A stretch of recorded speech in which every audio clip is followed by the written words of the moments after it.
শেরবাংলা রাদিয়াল্লাহু তাআলা যিনি সুন্নিয়তের পাকলদের ফরওয়ার্ড ওনার প্রশংসা গতকাল হয়েছে বাড়িয়ে বছর ইমাম শেরবাংলা রাদিয়াল্লাহু তাআলা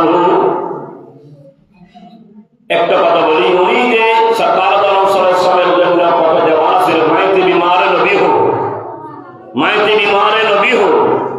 আমার তো কোনো বিধান নাই, আমার কোনো রোগ নাই। একটা রোগ আছে যেটা মদিনাওয়ালা নবীর রোগ, সুবহানাল্লাহ।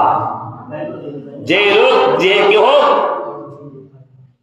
নিজের মধ্যে জায়গা দিতে পারে না, ওই রোগ নিয়েছে সরকার সাল্লামের প্রেম ভালোবাসা, যিনি আমাদের সুন্নিয়তের নক্ষত্র, গাজী দ্বীনে মিল্লাত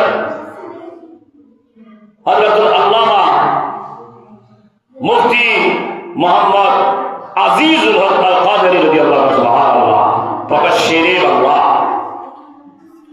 তো ওনাকে বাতিলরা একটা অপবাদ দিচ্ছে,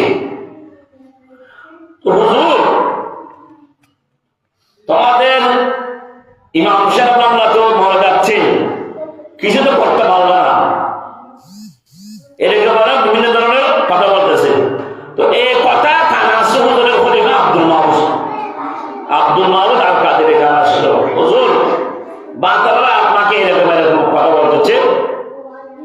তখন ইমাম সাহেব বাংলা রাদিয়াল্লাহু তাআলা মূল সমস্যায় শোয়ার থেকে উঠে গেলেন, উঠে গিয়ে হেলান দিয়ে বসলেন।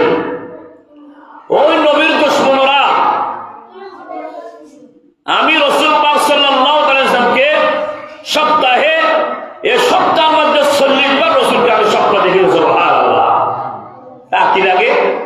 সেই জন্য ইমাম সাহেব বলেছেন মাইতে বিমার নবী হো, যে ব্যক্তি রাসূলকে 40 বার না, একবার যদি রাসূলকে স্বপ্ন দেখে মাররানি ফাকাদ রাআল হক, সে ব্যক্তি রাসূলকে হকে দেখলো, সশক্তি দেখলো। স্বপ্ন দেখা মানে জাগ্রত অবস্থায় রাসূলকে দেখা, সুবহানাল্লাহ। কেন? রাসূলের সুরত ধারণ করে পৃথিবীর জমিনে কেউ ধারণ করতে পারবে না। আমি আপনার সুরত ধারণ করতে পারবেন, বিরাট বড় মহিষের ধারণ করতে পারবে বিদেশে, কিন্তু রাসূল